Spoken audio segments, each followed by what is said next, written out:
Hey, what is up guys? Welcome along to Arsenal Fan TV, where today I'm going to be previewing our upcoming fixture against Leicester City this Tuesday evening in the Barclays Premier League. And this game, I think, comes just at the right time, considering that we've just lost 2-1 to Spurs at White Hart Lane. Of course, I don't need to be reminding you of that result, but the fact is we've got to be bouncing back from that, and this is the ideal fixture in which to do it in. And thankfully, we don't have to wait too long in which to play it. Leicester, of course, are having a very underwhelming season after doing very well in the Championship last term. They come into this campaign, started off relatively well with wins against Man United and had a very decent run in, and they even got a draw against us at the King Power Stadium earlier on in the season and actually looked like a very decent outfit, certainly a side that looked worthy of staying in the Premier League. But at this point, Nigel Pearson's men really seem to be lacking some motivation. Maybe that stems from Pearson, who seems to be getting in all kinds of situations himself. I mean, the incident that he had with, was it MacArthur the other evening, it shows a lack of professionalism, I believe, on his behalf, and he's really got to have a look at himself and really get the players playing for him. I think that's certainly an area of their game that is lacking. They need motivation from their manager. Leicester did, of course, lose 1-0 at home to Crystal Palace at the weekend, so they don't go into this game particularly high on confidence. Pearson's men aren't playing the best of football at the moment, and that's been accompanied by very, very poor results in recent weeks and months. In fact, they do look like a very deflated team, and they don't seem to be emulating the side that they were earlier on in the season. Of course, it is getting to that point now in the Premier League where lots of teams, especially in the relegation area, are going to start piling on the pressure, looking for results, getting very, very desperate and giving their all in games like this especially. And Leicester don't really have anything to lose in this game because they certainly are the underdogs. And I'm not expecting them to park the bus in this game. Again, I hate to use that term, but I don't expect them to play defensively in this game. I do expect them to play. I would expect them to come out and play a good game of football against us. I'd expect them to have their attacking talent on display. Obviously, the danger men, I probably don't need to point those out, but it is a Ochoa, players like that who could cause us problems. Vardy, if he plays in this game, the guy who caused a load of problems to Manchester United, but he doesn't really seem to have kicked on from that game especially. It seemed like a one-game wonder on his behalf. But this is a team that does sit 20th in the Premier League, a team that we should be having the beating of, and a convincing winner that we have to respond. Can't stress that enough. We have to respond from defeat at Spurs. We've got to put it behind us. We've got to simply get it out of our minds as fast as possible by getting a convincing and strong win in this game, and then we move on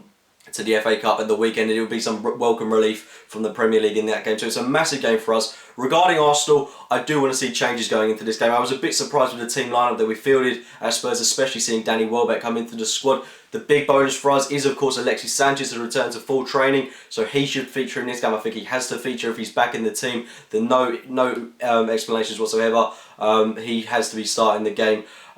In my opinion, and against Leicester, I just think that we have kind of room to experiment with the side in a sense. I would maybe like to see Aaron Ramsey drop for this game, and I do want to pinpoint him because he has been poor in recent weeks. He was very poor against Spurs, in my opinion, one of the poorer players on the pitch, and didn't offer a lot to the midfield.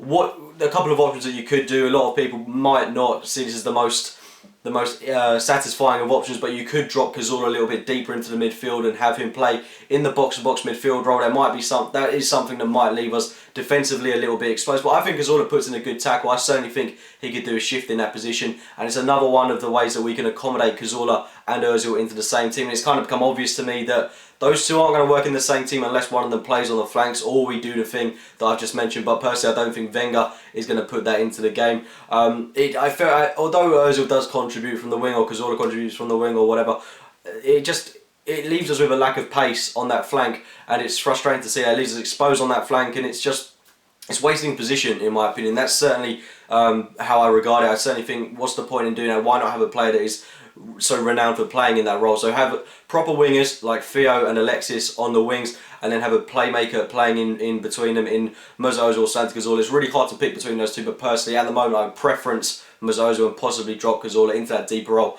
into the Ramsey role like I just said. But personally, my preference would be to see Thomas Rosicky start this game. My Arsenal lineup in full would be David Ospina in goal, Hector Bellerin, Gabriel, Laurent Koscielny, Kieran Gibbs, Francis Coquelin, Thomas Rosicky, Theo Walcott, Mesut Ozil, Alexis Sanchez and Danny Welbeck up top. I just want to see variety in the team. With that side that I've just fielded, I want to see, I personally don't think that's the team that we're going to play, but it would be nice to see a bit of variety and a bit of pace within the side. Playing with two proper wingers would be exciting to see. Give Monreal a rest, bring Kieran Gibbs into the squad, who's being used as a bit of a rotation player at the moment because Monreal is on such good form. But I'd like to see Gibbs start this game, fight for his spot. Gabriel, I'd like to see him make his debut. Possibly give Bellerin a rest as well, although I have said I'd like to see Bellerin start the game. Could possibly start James, but I think Bellerin still offers a bit more than James does at this moment in time.